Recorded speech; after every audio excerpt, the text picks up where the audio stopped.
السلام علیکم ورحمۃ اللہ وبرکاتہ۔ بسم اللہ الرحمن الرحیم، والصلاة والسلام علی رسولہ الکریم وعلی آلہ وصحبہ اجمعین۔ میرے عزیزوں، بھائیوں، بہنوں، بچوں، بچیوں، اور جن سب تک میری بات پہنچے اور اللہ پہنچائے، میرا سب کو سلام ہو۔ اور میں پچھلے دنوں گر گیا تھا، لیکن شکر ہے اللہ کا، ہڈی نہیں ٹوٹی، کوئی دانت نہیں ٹوٹا، لیکن پورے چہرے میں درد ہے۔ تو مجھے ایسے خیال آیا کہ کچھ قرآن کے ساتھ سفر کرنا چاہیے، کچھ حدیث پاک کے ساتھ۔ تو جتنی ہمت ہوگی میں آپ کے سامنے کچھ نہ کچھ پیش کرتا رہوں۔ تو آج میں نے قرآن پاک سے ایک بڑی خاص چیز اخذ کی ہے، وہ آپ کو پیش کرنا چاہتا ہوں۔ انسان کے علاوہ جتنی مخلوق ہے سب تعلیم یافتہ ہے۔ انہیں یہ پتہ ہے ہمارا بنانے والا کون ہے، انہیں یہ پتہ ہے ہماری بندگی کیا ہے۔ کل قد علم صلاتہ و تسبیحہ، ہر شے کو پتہ ہے میں نے بندگی کیسے کرنی ہے، اللہ کو یاد کیسے کرنا ہے۔ تو یہ آیت بڑی خوبصورت ہے پوری کائنات کو بتانے کے لیے کہ ایک پتھر کو بھی پتہ ہے کہ میرا رب کون ہے اور میری بندگی کیا ہے، میری نماز کیا ہے۔ وَإِن مِّن شَيْءٍ إِلَّا يُسَبِّحُ بِحَمْدِهِ، یہ اس سے بھی زیادہ طاقتور ہے مفہوم کے لحاظ سے آیت، کہ کائنات میں ایک ریت کے ذرے سے لے کر ہمالیہ پہاڑ تک کوئی چیز ایسی نہیں جو اللہ کو یاد نہ کرتی ہو۔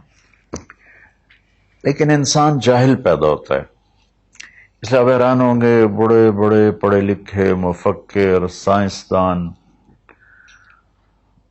وہ ایتھیسٹ ہیں، ان کو یہ بھی نہیں پتا کہ ہمارا بنانے والا کون ہے، ہماری زندگی کا مقصد کیا ہے، ہماری زندگی کا راستہ کیا ہے۔ وَأَنَّ هَذَا صِرَاطِي مُسْتَقِيمًا، اللہ تعالیٰ نے فرمایا یہ ہے میرا بتایا ہوا سیدھا راستہ۔ کہاں سے ملے گا؟ قرآن سے ملے گا، اور تو کہیں سے بھی نہیں ملے گا۔ تو ہمیں سیکھنا پڑتا ہے، اور سیکھنے کے لیے سب سے پہلے قرآن ہے۔ ہم شوق رکھیں قرآن کے سیکھنے کا، قرآن کو پڑھنے کا، قرآن کا ترجمہ پڑھنے کا۔ 500 آیات کے علاوہ تو سب نصیحت ہے، تو بڑا اچھا لگے گا اگر آپ روزانہ کچھ قرآن کے لیے وقت مقرر فرما لیں۔ تو قرآن یہ بتاتا ہے کہ ہم دنیا میں کیوں پیدا ہوئے ہیں، ہمارا خالق کون ہے۔ واللہ خلقکم، تمہیں اللہ نے بنایا کس چیز سے؟ من تراب، مٹی سے بنایا۔ ایک میں نے اشارہ کر دیا کیوں بنایا ہے۔ وما خلقت الجن والانس الا لیعبدون، صرف اس لیے بنایا ہے کہ تم اللہ کے بندے بن کے چلو۔ اچھا، جتنی آسمانی کتابیں ہیں وہ زندگی کا مقصد بتاتے ہیں، خالق کا پتہ بتاتی ہیں۔ تو ساری آسمانی کتابوں کا خلاصہ قرآن پاک، اور قرآن پاک کا خلاصہ علماء کہتے ہیں سورہ فاتحہ ہے، اور سورہ فاتحہ کا خلاصہ ایاک نعبد، یا اللہ صرف تیری بندگی، صرف تیری بندگی، صرف تیری عبادت، صرف تیرے آگے سجدہ، اور کسی کے آگے نہیں۔ وَإِيَّاكَ نَسْتَعِينُ، اور یا اللہ صرف ہم تجھ سے مدد مانگتے ہیں، تیرے علاوہ ہم کسی سے نہیں مانگتے، یا اللہ صرف تجھ سے مدد مانگتے ہیں۔ ایاک نستعین، ایاک پہلے آیا ہے، پہلے ادھر بھی ایاک پہلے آیا ہے۔ اس میں یہ مطلب بتایا جا رہا ہے کہ یہ صرف اسی ایک اللہ کی عبادت ہے، اور صرف اسی ایک اللہ سے مانگنا ہے۔ عبد، عبادت عبد سے ہے کہ ہم اللہ کے بندے بن جائیں۔ تو ایک جگہ اللہ نے تعارف کرایا ہے کہ میرے بندوں، میں تمہیں بتاؤں کہ میرے بندے کون ہیں۔ ویسے تو سارے اسی کے بندے ہیں۔ وما خلقت الجن والانس، انسان جنات سب کو اللہ نے پیدا کیا، لیکن اللہ تعالیٰ فرماتا ہے کہ مجھ سے تعلق جن کا ہے اور جنہیں میں کہہ سکتا ہوں کہ یہ ہیں میرے بندے، تو وہ سورہ فرقان میں ہے صرف 12 باتوں کی. 12 باتیں جس مرد عورت میں ہوں گی اللہ اس پہ مہر لگائے گا کہ میرا ہے. جب میرا ہے تو پھر اللہ تعالیٰ اس کے ساتھ معاملہ خاص کرے گا نا. تو اللہ تعالیٰ کہتا ہے میرے بندو میرا دین تو بہت بڑا ہے. 12 یہ 5 انگلیاں 10 اور یہ 2 12 کا 12 باتیں اپنے اندر پیدا کر لو، تم میرے بنو گے. پھر جو تمہاری طرف ہاتھ اٹھے گا اس سے میں کاٹوں گا، جو پاؤں اٹھے گا اس سے میں توڑوں گا، جو آنکھ اٹھے گی اس سے میں پھوڑوں گا. تو پہلے میرے بنو تو صحیح. وہ کیا ہیں؟ وعباد الرحمن الذین یمشون علی الارض ہونا. پہلی صفت کہ اللہ کہتا ہے میرے بندے کون ہیں؟ کہتا ہے جو زمین پر عاجزی اور تواضع اختیار کرے. اللہ اکبر. زمین جب کسی کو اقتدار مل جاتا ہے تو اکڑ کے چلتا ہے، پیسہ مل جاتا ہے اکڑ کے چلتا ہے، شہرت مل جاتی ہے اکڑ کے چلتا ہے. تو اللہ نے کہا پہلی نشانی کیا ہے؟ عاجزی اختیار کرو. تو کوئی وظیفہ نہیں بتایا، کوئی تسبیح نہیں بتائی، کہا عاجزی اختیار کرو. اپنی حیثیت کو یاد رکھو کہ اول نطفہ ہوں، آخر ایک مردار ہوں، کچھ عرصے کے بعد چند مٹھی مٹی ہوں، اور پھر اللہ مجھے کھڑا کرے گا تو اس دن دیکھا جس کی نیکیاں بڑھیں گی تو وہ عزت دار ہے، جس کی گھٹ گئیں وہ ذلیل و خوار ہے. تو پہلی صفت ہے کہ اللہ کے بندے وہ ہیں جو عاجزی اختیار کرتے ہیں. صرف یہ نہیں کہ زمین پر تواضع سے چلنا، نہیں، وہ پوری زندگی ان کی عاجزی کی ہوتی ہے. سورہ لقمان میں ہے کہ لا تمش فی الارض مرحا، بیٹا اکڑ کے کبھی نہ چلنا. انک لن تخرق الارض ولن تبلغ الجبال طولا، کہ تو نہ تو پہاڑوں سے اوپر قد لے جا سکتا ہے، نہ ایڑی مار کے زمین پھاڑ سکتا ہے. تو ایک میں مختصر بیان کرتا ہوں تواضع. دوسری تواضع سے جڑی ہوئی بات ہے کہ تواضع کا پتہ کب چلے گا؟ وہ دوسری صفت ہے وَإِذَا خَاطَبَهُمُ الْجَاهِلُونَ قَالُوا سَلَامًا. سبحان اللہ. جب ان سے کوئی، یہاں جاہلون سے مراد ان پڑھ نہیں، جاہلون سے مراد ہے زیادتی کرنے والا. وَأَعُوذُ بِكَ مِنْ أَنْ أَجْهَلَ أَوْ يُجْهَلَ عَلَيَّ. یا اللہ میں پناہ چاہتا ہوں کوئی میرے اوپر زیادتی کرے یا میں کسی پر زیادتی کروں. یہاں جہالت سے مراد ہے زیادتی کرنے والا، بدتمیزی کرنے والا. تو وہ کیا کرتے ہیں؟ قالوا سلاما. وہ یہ نہیں کرتے کہ اس سے کتنے لوگ قطع تعلق مرا لیتے، باجی السلام علیکم، تو ڈرا ہو رہے سا ڈرا ہو رہے. تو میرا اللہ یہ نہیں کہہ رہا. میرا اللہ کہہ رہا جب ان سے کوئی غلط گفتگو کرتا ہے، غلط معاملہ کرتا ہے، بدتمیزی کرتا ہے، تو وہ آگے تمیز کے ساتھ بات کرتے ہیں. وہ غصے سے بفر نہیں جاتے، وہ اس کے لہجے میں بات نہیں کرتے، وہ ٹھنڈے مزاج کے ساتھ اللہ اس کے رسول کو سامنے رکھ کر وہ بات کرتے ہیں. 2. تیسری فرمائی والذین یبیتون لربہم سجدا وقیاما. عبادت کو تیسرے نمبر پر لائے کہ میرے بندوں کی تیسری بڑی صفت یہ ہے کہ وہ رات کو اٹھتے ہیں اور مجھے یاد کرتے ہیں. اچھا، اب آج کل سستی کا زمانہ ہے. میرے نبی نے ایک حدیث سنائی تو وہ بہت بڑی خوشخبری ہے آپ کے لیے. جو عشاء کی نماز باجماعت پڑھ لے اور صبح کی نماز باجماعت پڑھ لے تو اس کی رات تہجد میں لکھی جائے گی. قربان جاؤں اپنے نبی کی رحمت پر اور ان کے رحمت للعالمین ہونے پر کہ میرے جیسا جو سر درد کا مریض ہے وہ رات کو نہیں اٹھ سکتا تو عشاء باجماعت پڑھ لے اور فجر باجماعت پڑھ لے. ساری رات عبادت ہے. باقی یہ تو ہے یعنی بالکل وہ 33 نمبر والا کام ہے، لیکن ہم پاس لوگوں میں شمار ہیں، اس صفت کے حقدار کہلائیں گے۔ باقی اصل وہ ہیں جو راتوں کو اٹھ کر یاد کرتے ہیں، ایک ہوک سی دل میں اٹھتی ہے، ایک درد جگر میں ہوتا ہے، ہم رات کو اٹھ اٹھ روتے ہیں جب سارا عالم سوتا ہے۔ تو عشق تو ایسی چیز ہے۔ ملحب کلام قد نزخرفہ ان المحبت قلب وہبناہ۔ محبت اسے نہیں کہتے کہ محبوب کو چکنی چپڑی باتیں کہو، جی میں قربان جاؤں، میں صدقے جاؤں، میں واری جاؤں، آپ کے بغیر تو جی نہیں سکتا، باتوں سے نہیں کہ محبت ہے دل کو اس کے قدموں پہ نچھاور کر دو۔ بہت خوبصورت بات اللہ نے کی ہے۔ تو جو لوگ ماشاءاللہ راتوں کو اٹھتے ہیں ان کو مبارک ہو، لیکن ہمارے جیسے کمزور بھی اس فضیلت میں ہیں۔ عشاء باجماعت پڑھ لو، فجر باجماعت پڑھ لو، اور پھر اللہ تعالیٰ پہ قربان جائیں کہ ان کی جو ہے نا دعا اللہ تعالیٰ بتاتا ہے، والذین یقولون ربنا اصرف عنا عذاب جہنم ان عذابها کان غراما۔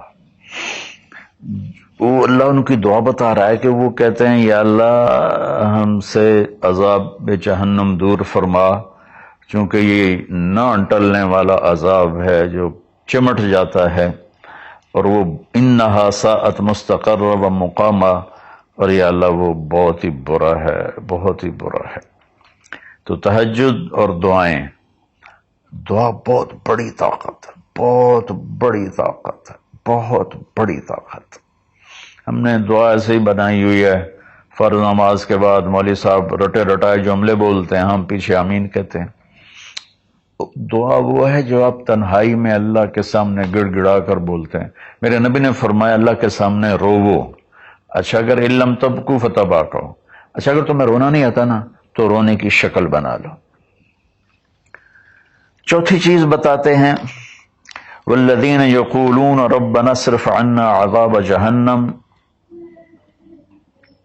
ان عذابها کان غراما انہا ساءت مستقرا و مقاما۔ یا اللہ جہنم سے بچانا اور جہنم کے عذاب سے بچانا، وہ اللہ آپ پہ ہی معاف کرے گا۔ یہ ہمارے اب تو عام ماحول میں جی اللہ آپ پہ ہی معاف کرے گا، اللہ بڑا غفور الرحیم ہے، اللہ آپ پہ ہی معاف کرے گا۔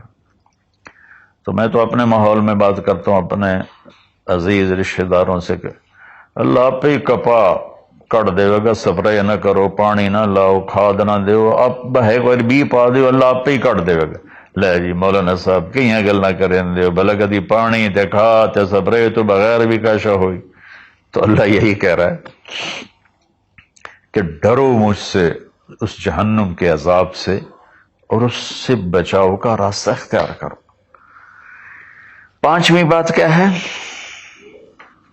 والذین اذا انفقوا لم یسرفوا ولم یقتروا وکان بین ذلک قواما۔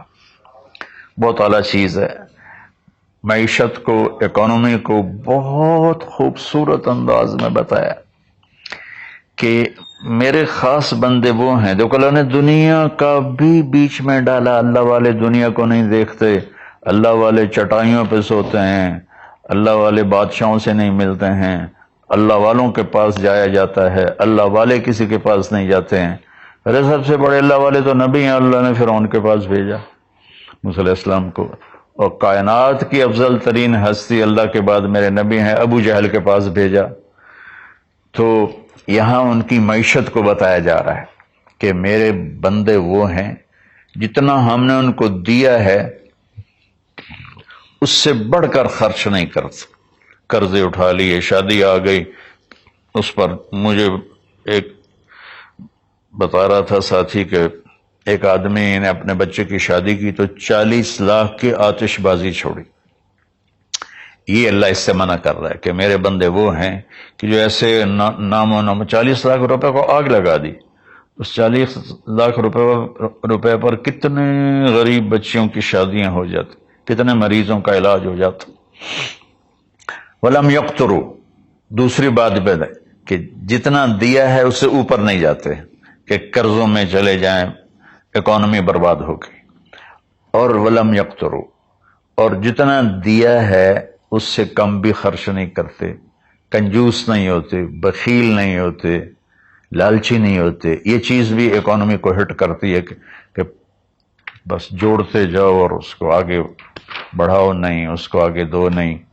تو اللہ تعالیٰ پہ قربان جاؤں، اس نے خاص طور پر ہمارے معاشرے میں اللہ والا وہ سمجھا جاتا ہے جس کو دنیا کی خبر ہی کوئی نہ ہو، اور اللہ والا وہ ہوتا ہے جو بس مسلح پہ بیٹھا رہتا ہے۔ اور اللہ تعالیٰ یہاں ان کی اکانومی کو بتا رہا ہے کہ وہ کام کرتے ہیں، کاروبار کرتے ہیں، وہ تجارت کرتے ہیں، وہ زراعت کرتے ہیں، وہ حکومت کرتے ہیں۔ ابو بکر سے بڑھ کے اللہ والا کون ہوگا؟ خلفائے اربعہ سے بڑھ کے اللہ والا کون ہوگا؟ تو وہ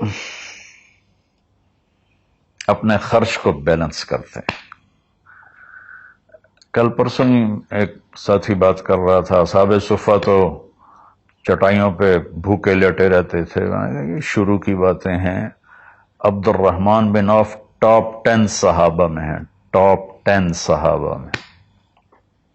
جب ان کا انتقال ہوا تو ان کی 4 بیویوں کو جو 1/8 ملا وہ 48,000 دینار تھے، تو آج کے لحاظ سے وہ 12 ارب روپیہ بنتا ہے۔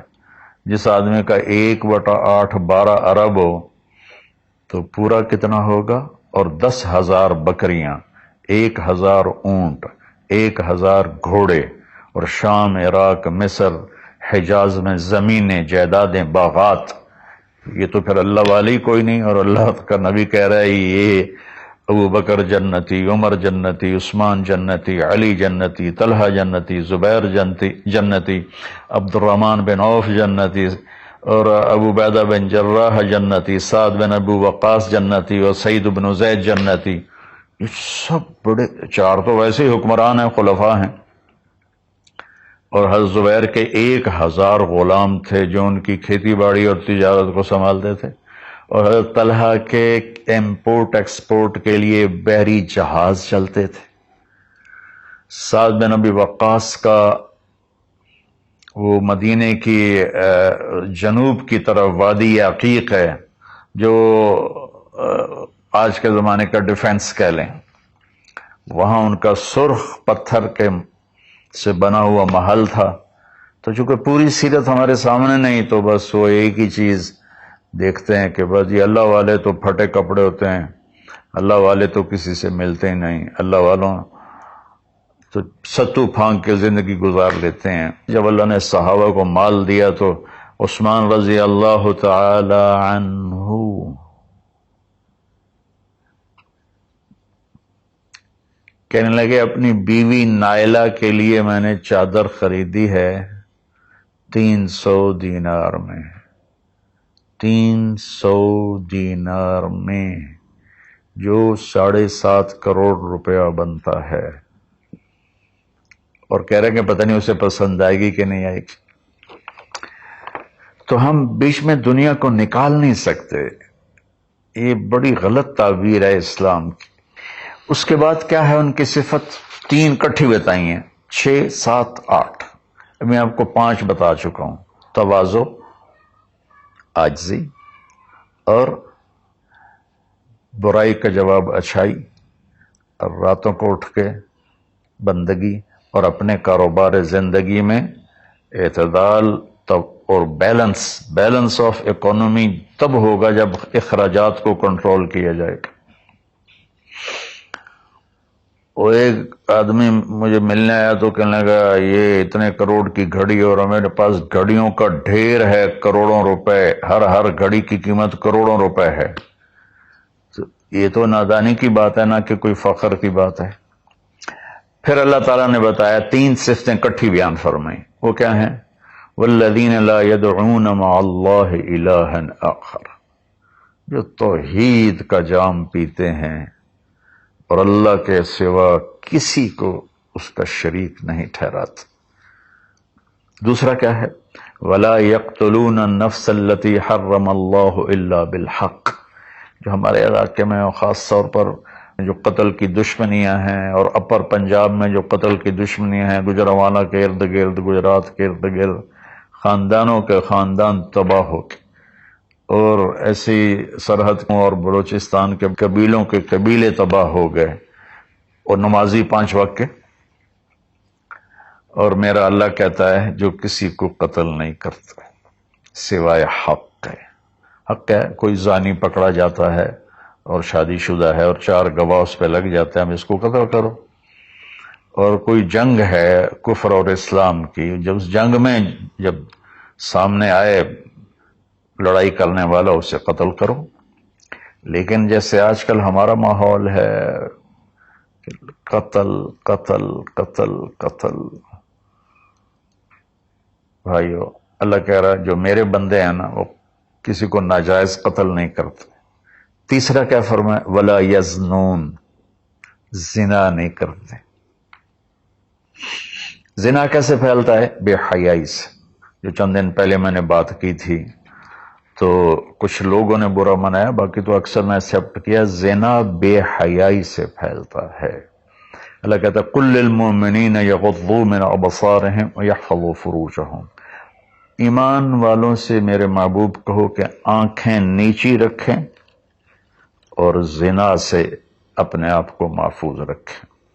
سیم آیت وَقُلْ لِلْمُؤْمِنَاتِ يَغْضُضْنَ مِنْ أَبْصَارِهِنَّ وَيَحْفَظْنَ فُرُوجَهُنَّ. اور ایمان والی عورتوں سے کہہ دو کہ اپنی نظریں نیچی رکھیں اور اپنے آپ کو اس فحاشی اور بدکاری سے بچائیں. انسان جذبات کا پتلا ہے، اس کے سامنے جب بے حیائی ہوگی تو وہ یقیناً اس کے غلط جذبات ابھریں گے. اس لیے میرے اللہ نے، میرے نبی نے ہمیں ایک پاکیزہ اور حیا والی شریعت عطا فرمائی. اور اللہ کا فضل ہے امت کے اندر کہیں حیا چھپا ہوا ضرور ہے. خاص طور پر میں اپنے ان بھائیوں سے کہوں گا جو شادی کرنے کے بعد بھی الگ عورتیں رکھی ہوتی ہیں. اللہ کی قسم میں بڑے دکھ اور شرم کے ساتھ یہ بات کر رہا ہوں، کوئی میں ہٹ نہیں کر رہا ہوں، کہ میرے بھائی جو شادی کر کے بھی اور عورتوں سے تعلق رکھتے ہیں، اور اس سے بھی گری ہوئی بات ہے میری بہنیں جو شادی کے بعد بھی غیر مردوں سے تعلق رکھتی ہیں. یہ ہے ہمارے معاشرے میں، اللہ اس سے ہمیں بچائے. تو پھر آگے اللہ کہتا ہے اگر تم نے یہ کام کیا وَمَن يَفْعَلْ ذَلِكَ، اگر تم یہ تینوں کام کرو گے، زنا کرو گے، قتل کرو گے، شرک کرو گے، يَلْقَ أَثَامًا، بہت بڑا گناہ ملے گا. يُضَاعَفْ لَهُ الْعَذَابُ يَوْمَ الْقِيَامَةِ، بہت بڑا عذاب ہوگا. وَيَخْلُدْ فِيهِ مُهَانًا، اور ہمیشہ اس میں رہنا پڑے گا. لیکن إِلَّا مَن تَابَ، سوائے اس کے جس نے توبہ کر لی، وَآمَنَ، اور ایمان لایا، وَعَمِلَ صَالِحًا، اور اس نے اچھے عمل اختیار کیے. اب آگے خوشخبری سننا. اللہ یہ نہیں کہہ رہا اللہ ان کو معاف کر دے گا. اللہ کہہ رہا فَأُولَٰئِكَ يُبَدِّلُ اللَّهُ سَيِّئَاتِهِمْ حَسَنَاتٍ وَكَانَ اللَّهُ غَفُورًا رَحِيمًا.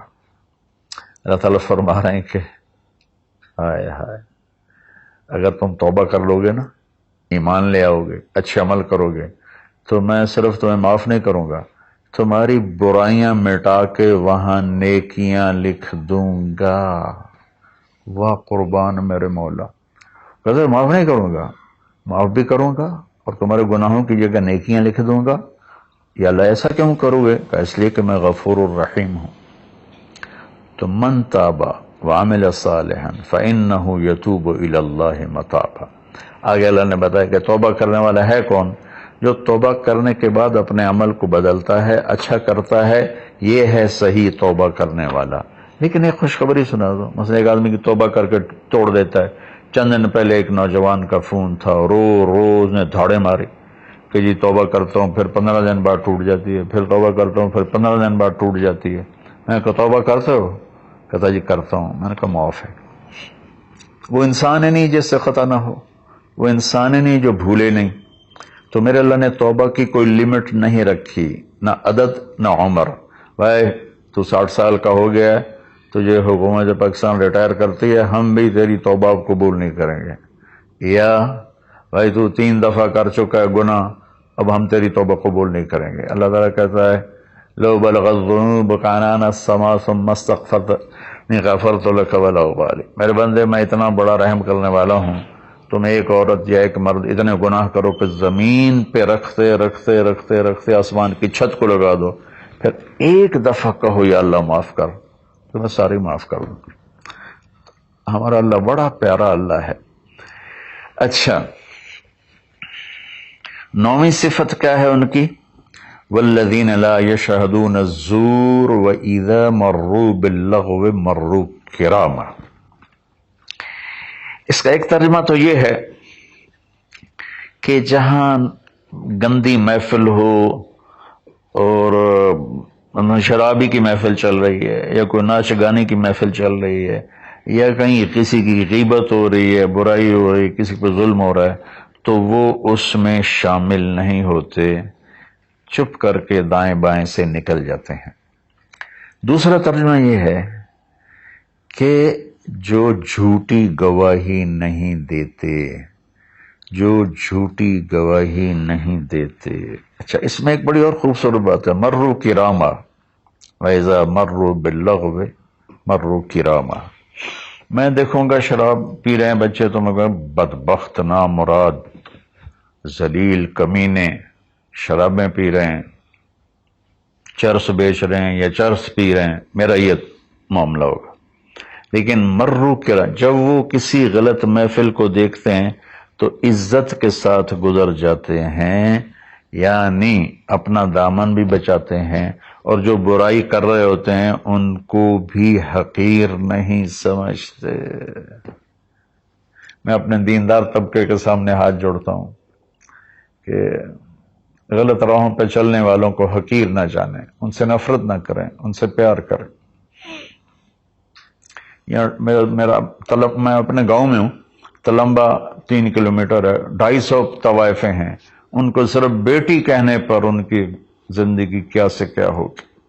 وہ کچھ ان کا وظیفہ لگایا تھا تو ان کی زندگی کیا سے کیا ہوگی. تو بھائی کسی کو حقیر نہ جانو، کسی سے نفرت نہ کرو، چاہے کوئی غیر مسلم ہے چاہے کوئی مسلم ہے، لیکن تمہارے عقائد کے خلاف ہے، یا تمہارا جھگڑا ہے، تمہیں لڑائی ہے، یا وہ زانی ہے، شرابی ہے، جواری ہے، نفرت نہ کرو، نفرت نہ کرو، نفرت نہ کرو. اور 10ویں ہو گئی وَإِذَا مَرُّوا بِاللَّغْوِ مَرُّوا كِرَامًا، کہ وَالَّذِينَ إِذَا ذُكِّرُوا بِآيَاتِ رَبِّهِمْ لَمْ يَخِرُّوا عَلَيْهَا صُمًّا وَعُمْيَانًا. جب ان کے سامنے اللہ کی بات آتی ہے تو سننے سے انکار نہیں کرتے، یعنی آنکھیں بند نہیں کرتے، کان بند نہیں کرتے، کہ جیسے اندھے اور بہرے پر چیز پیش کرو تو اسے پتہ نہیں لگے گا. تو میرا اللہ کہہ رہا ہے کہ جب ان کے سامنے میری بات آتی ہے، میرا قرآن آتا ہے، میرے نبی کا فرمان آتا ہے، تو اندھے بہرے نہیں ہوتے بلکہ غور کر کے سنتے ہیں، غور کر کے سنتے ہیں.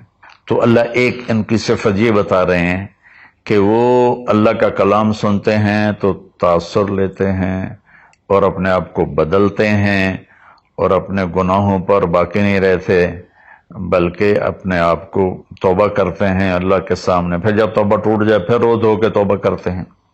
11. 12ویں صفت کیا ہے؟ سبحان اللہ. واہ جی واہ. اللہ والوں کو تو بیوی بچوں کی بھی پرواہ نہیں ہوتی. اللہ والوں کے گھروں میں تو فاقے ہوتے ہیں. اب یہ اللہ والوں کی بات بتا رہا ہوں. والذین یقولون ربنا هب لنا من ازواجنا وذریاتنا قرۃ اعین وجعلنا للمتقین اماما. سبحان اللہ. جو کہتے ہیں یا اللہ ہمیں ہمارے ازواج یعنی بیویاں، ہماری اولادیں ایسی دے جو آنکھوں کی ٹھنڈک بن جائیں، اور ہمیں متقین کا سردار بنا، امام بنا. اپنی وجاہت مانگتے ہیں، وجاہت. اچھا، حب وہبا، آتا، اعطا، 3 لفظ ہیں دینے کے، آتا دیا، اعطا دیا، وہبا دیا، لیکن تینوں کے مطلب الگ الگ ہیں۔ آتا کہ میں نے آپ کو ایک چیز دی، قلم دیا، لیکن آپ کو مالک نہیں بنایا، واپس لے سکتے، بھائی واپس کرو۔ آتا میں آپ کو گاڑی دیتا ہوں تو میں آتا کا مطلب ہے کہ میں واپس نہیں لوں گا، یہ تمہاری پکی ملک ہو گئی۔ وہبا میں تمہیں وہ چیز دوں گا جو تیرے خواب و خیال میں بھی نہیں ہوگی، تیرے تصور سے بھی بالا تر ہوگی۔ کیا مانگتے ہیں اللہ والے؟ یا اللہ میری بیوی ایسی ہو، اتنی اچھی ہو کہ میرے تصور سے بھی بالا تر ہو، میری اولاد ایسی ہو، اتنی نیک ہو، اتنی صلاحیت والے ہوں کہ میرے تصور سے بھی بالا تر ہوں۔ اللہ ہمیں یہ دعا سکھا رہا ہے، یہ نہیں کہا کہ مانگو آتے نہ، کہہ رہا ہے حب لنا، یا اللہ ہمارے گمان سے بھی اوپر کر کے بیوی اور بچے دے، اور ہمیں دنیا میں وجاہت دے، عزت دے۔ اس کا مانگنا انسانی حقوق میں شامل ہے۔ ہاں ایسی وجاہت اور ایسی شہرت جس کے پیچھے شیطانی کام ہو وہ حرام ہے، ورنہ عزت نفس تو ہر انسان کو پیاری ہے۔ اور پھر اللہ تعالیٰ کہتا ہے قرۃ اعین، آنکھیں ٹھنڈی ہو جائیں۔ اس سے بڑی تعبیر پورے کلام عرب میں نہیں ہے اندر کی خوشی کی، آنکھیں ٹھنڈی ہو جانا۔ اس کا الٹا محاورہ ہے اسقط اللہ عینک، اللہ تیری آنکھیں گرم کرے، یعنی تجھے تکلیف دیکھنی پڑے، اللہ تیری آنکھیں ٹھنڈی کرے، یعنی تمہیں سکھ دیکھو، تم سکھ دیکھو۔ اور پھر آگے اللہ تعالیٰ کیا کہتا ہے اولئک یجزون الغرفۃ بما صبروا، یہ ہیں وہ جن کو صبر کے بدلے جنت کے بڑے گھر ملیں گے۔ وَيُلَقَّوْنَ فِيهَا تَحِيَّةً وَالسَّلَامًا، جس میں گاڈ آف آنر ان کو پیش کیا جائے گا، سلام کیا جائے گا۔ خالدین فیہا، اس میں ہمیشہ رہیں گے۔ حسنت مستقرا و مقاما، جو ہمیشہ کے لیے خوبصورت رہے گا، اس کا حسن بڑھتا رہے گا، اور تمہارا بھی قیام کبھی نہ ختم ہوگا۔ میری بات تھوڑی لمبی ہو گئی، معافی چاہتا ہوں، لیکن میرے دوستو اللہ کے واسطے جو کام کرو اللہ کے بندے بن کے کرو۔ سیاست کرنی ہے اللہ کے بندے بن کے کرو، تجارت کرنی ہے اللہ کے بندے بن کے کرو، ملازمت کرنی ہے اللہ کے بندے بن کے کرو، زراعت کرنی ہے اللہ کے بندے بن کے کرو۔ اللہ تعالیٰ مجھے بھی ان 12 صفات کا عمل کرنے والا بنائے اور آپ کو بھی۔ السلام علیکم۔